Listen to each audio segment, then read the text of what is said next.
students. In the previous video, we have studied about the economy and society of Russia, and now today we will study about the socialism in Russia. So let's start. All political parties were illegal in Russia before 1914. The Russian Social Democratic Workers' Party was founded in 1898 by socialists who respected Marx's ideas. However, because of government policy, it had to operate as an illegal organization. It set up a newspaper, mobilized workers, and organized strikes. Some Russian socialists felt that the Russian peasants' custom of dividing land periodically made them natural socialists. So, peasants, not workers, would be the main force of the revolution, and Russia could become socialist more quickly than other countries. Socialists were active in the countryside through the late 19th century. They formed the Socialist Revolutionary Party in 90s. This party struggled for peasants' rights and demanded that land belonging to nobles be transferred to peasants. Social Democrats disagreed with socialist revolutionaries about peasants. Lenin felt that peasants were not one united group. Some were poor and others rich. Some worked as laborers with others were capitalists who employed workers. Given the differentiation within them, they could not all be part of a socialist movement. The party was divided over the strategy of organization. Vladimir Lenin, who led the Bolshevik group, thought that is a repressive society like Tsarist Russia, the party should be disciplined and should control the number of quality of its members. Others, Mensheviks, thought that the party should be open to all, as in Germany.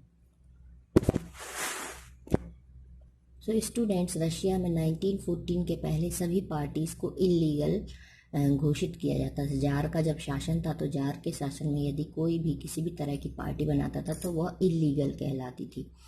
और government जो थी, government की policies ऐसी थी कि कोई भी organisation अगर कोई बनाता है समाजवाद के रूप में, किसी प्रकार का कोई ग्रुप बनाता है और उसके बारे में भाषण वगैरह करता है तो उसे इलीगल करार दिया जाएगा।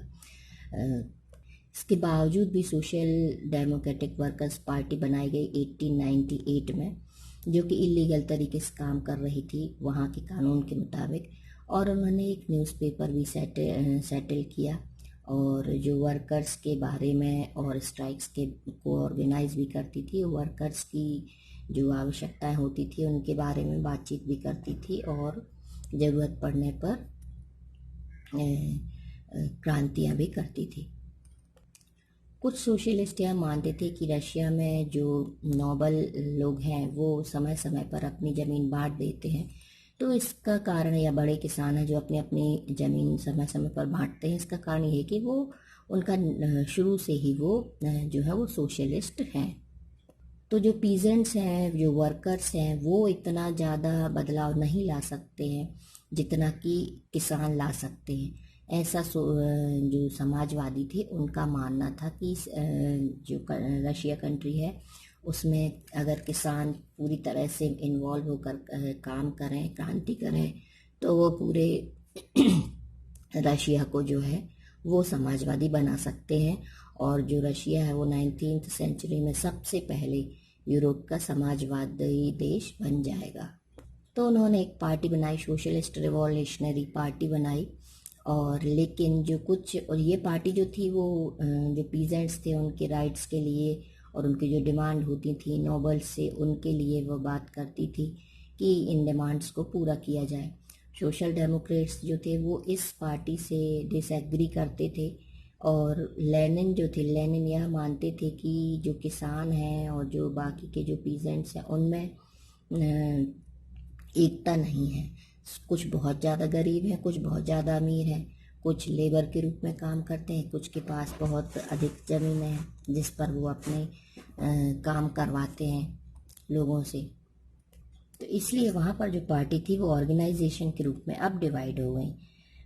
व्लादिमीर लेनिन जो थे, जिन्होंने ब्लेसविक ग्रुप बनाया हुआ था, वो सोचते थे कि ज़ार के शासनकाल की जो पार्टी है जो कि उसके अपोज में या क्रांति के लिए काम कर रही है, वो पूरी तरह से डिसिप्लिन्ड होना चाहिए और कंट्रोल होना चाहिए। उसके मेंबर्स जो हैं, उनके मेंबर्स में क्वालिटी और कंट्रोल दोनों ही होना चाहिए। लेकिन जो मेंशेविक्स थे या बाकी जो अदर्स थे, दूसरे थे, वो यह मानते थे कि हर पार्टी में जितने भी मेंबर हैं सभी को खुली स्वतंत्रता होनी चाहिए और उनके ऊपर किसी भी प्रकार की कोई बंदिश नहीं होनी चाहिए। तो ये सोर्स ए में आप देख सकते हैं कि Alexander शेल्यापिनोकोव, a socialist worker of the time, give us a description of how the meetings were organized.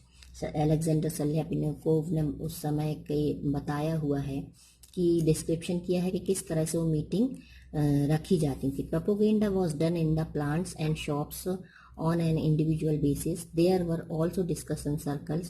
Legal meetings took place on matters concerning official issues, but this activity was skillfully integrated into the general struggle for the liberation of the working class. Illegal meetings were arranged on the spur of the moment, but it in an organized way during lunch in evening break in front of the exit in the yard of in the establishments with several floors on the stairs. The most alert workers would form a plug in the doorway, and the whole mass filled up in that exit, and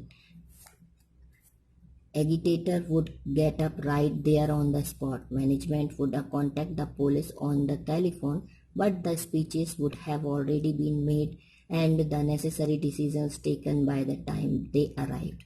तो Alexander Shlyapnikov ने बताया कि किस तरह से meetings को arrange किया जाता था। जो मीटिंग्स मतलब लीगल होती थी वो या ऑफिशियल मैटर की होती थी, उनको तो बाकायदा मीटिंग बुला करके किया जाता। लेकिन कुछ एक्टिविटी होती थी जो इलीगल होती थी, मतलब ऑफिस अपने अधिकारों के लिए वो करते थे, तो उसमें वो क्या करते थे, कभी भी लंच टाइम में, ब्रेक टाइम में, किसी भी समय में वो मीटिंग जल्दी से बुला लेते थे और जल्दी से बुलाने के बाद एक जो एक्टिव वर्कर होता था उसे डोरवे पर खड़ा कर देते थे एक प्लग की तरह, और बाकी लोग एक जगह पर एकत्रित हो जाते थे और जिसे अपनी बात कहनी होती थी वो सामने खड़ा हो जाता था। तो ये जो होती थी ये मालिकों के विरोध में होती थी। तो मालिक जब तक पुलिस को फ़ोन करते थे, मैनेजमेंट जब तक पुलिस को फ़ोन करती थी, तब तक ये मीटिंग ख़त्म हो चुकी होती थी। जो बोलने वाला था, जो अपनी बात कहना चाहता था, उसकी मीटिंग, उसकी जो स्पीच है वो फिनिश हो चुकी होती थी और डिसीजन लिए जा चुके होते थे।